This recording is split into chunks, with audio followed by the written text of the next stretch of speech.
Hey, those symptoms you're having are a sign that your body is actually detoxing itself. And the last thing you want to do is add fuel to the fire by trying to do a cleanse or another detox. That's going to stress the system out.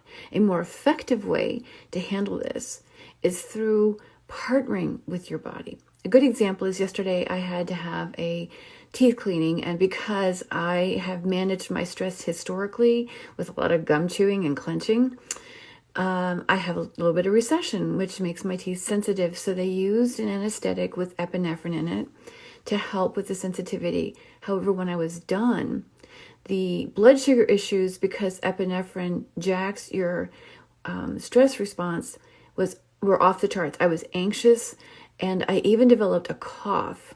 So what I did was I added oils to support my pancreas as well as my immune system.